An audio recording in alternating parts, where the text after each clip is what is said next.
अहम सुवे पीत्रम अस्य मूर्धन।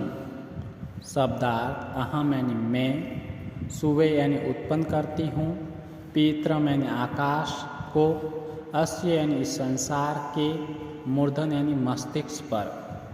मम योनि अपसु अंत समुद्रे। शब्दार्थ मम यानी मेरा, योनि यानी मूल स्थान, अपसु यानी जलों में, अंत यानी अंदर, समुद्र यानी समुद्र में। ततो विटिष्टे भुवना अनुविश्वा। शब्दार्थ तत् यानी इसीलिए, वितिष्ठे यानी विदित रूप में स्थित हूँ, भुवना यानी लोकों में, अनु यानी प्रवेश करके, और विश्व यानी सभी। उत अमोम धाम वशमणा उपस्पाशामि।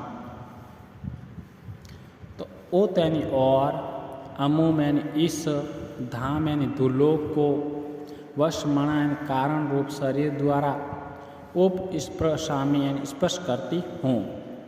प्रश्न। प्रकृत मंत्र में वाक देवता संपूर्ण ब्रह्मांड में खुद के व्याप्त होने का कथन कर रही हैं। अनुवाद। इस संसार के सिर रूप आकाश, इस ब्रह्मा के सिर स्थानीय दुर्लोक को मैं उत्पन्न करती हूँ।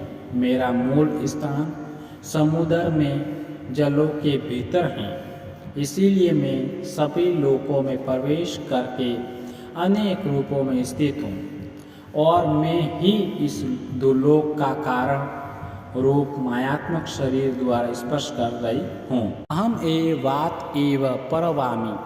शब्दार्थ अहम यानी मैं, एव यानी ही, वात इव यानी वायु के समान, परवामी यानी प्रवृत्त होती हूँ। आरम्माणा भुवनानि विश्वा। आरम्माणा यानी उत्पन्न करती हुई, भुवनानि यानी लोकों को, विश्वा यानी सभी। पर दिवा पर एना पृथ्व्या। शब्दार्थ पर यानी ऊपर, दिवा यानी दुर्लोक, पर यानी ऊपर, एना यानी इस, पृथ्व्या यानी पृथ्वी के। एतावती महीना संबभूव। शब्दार्थ एतावती यानी इतनी, महीना यानी महिमा द्वारा, संबभूव यानी हो गई हूँ। प्रश्न। प्रस्तुत मंत्र में वाक देवी सभी लोकों को उत्पन्न करने का कथन कर रही हैं।